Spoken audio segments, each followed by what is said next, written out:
What has been the area of your biggest conflict in marriage, and how have you dealt with it? What do you mean conflict? What does that mean? Do we have conflicts? I'm confused. Anyway, so what? So what has been the area of your biggest conflict in marriage, and how have you dealt with it? Well, okay. So for us, and it's not like this for all people, but Bill and I are almost completely opposites. Okay. And she's female, I'm male. And you know, if you do temperament test or personality test, they take you more towards the analysis takes you more towards to help you with careers or maybe strength finders, how are you wired. Mm-hmm. But there's one temperament test, and it really measures 5 temperaments in your life in 3 areas. And so in 2 of those areas, in our socialization, how we socialize with people, how we process, how our brain works, not our IQ. Mm-hmm. And then the next one is an area of control, which is your decision-making ability and leadership. And Bill and I are totally on the opposite ends of the She's spectrum. very different. And so we have a lot of conflict. He is a sanguine in his socialization. So he needs people, he needs lots of people, and he regenerates with people. I, on the other hand, am a melancholy introvert. So I am the loner. And when I did my score, I was on like between 1 and 3, which is very, very low, which means I'm a real loner.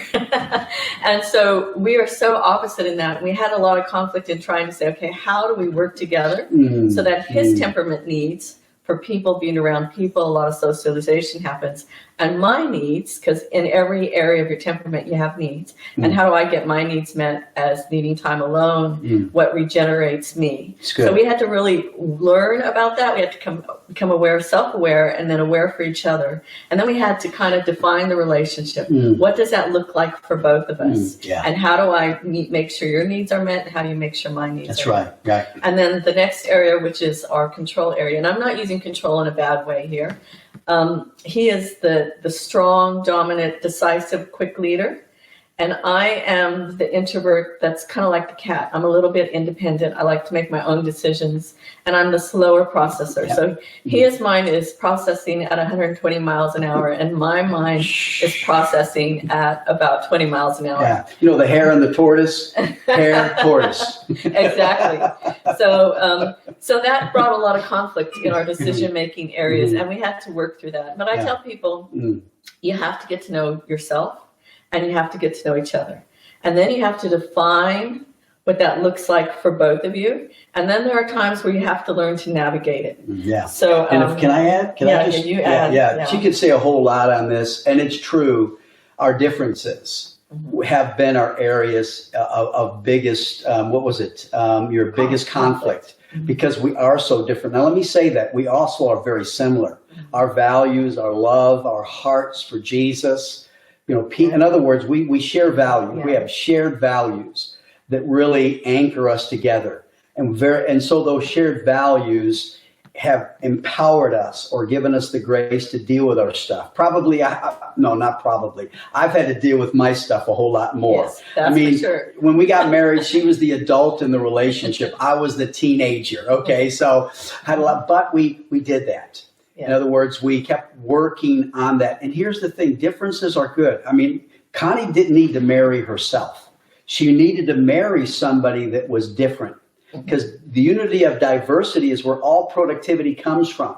And same thing, I wouldn't have wanted to be married to someone like me. God gave me exactly what I needed. Yeah. And together we really make the perfect person in a sense. You know what I mean by that? Yeah. So yes, those differences were stark. But it's those shared values, God's grace, and help from people that help us to navigate that. Yeah, and I just want to add this is, if you're like us, you're a couple who's very different, then usually when you first get married, you're going to have fights your fights are more often, they're longer, and they're more intense. But as you get to know each other and you're defining these things, you're working through expectations and how we're going to handle this difference and this conflict, it comes into this narrow place. It doesn't mean you're never, ever going to have conflict or disagreement or your personalities and temperament isn't going to change. It's God created, but God is going to refine you and mature you so you handle things better. And you really become that one flesh. There really is the maturing of the one flesh. And listen, we're 39 years married.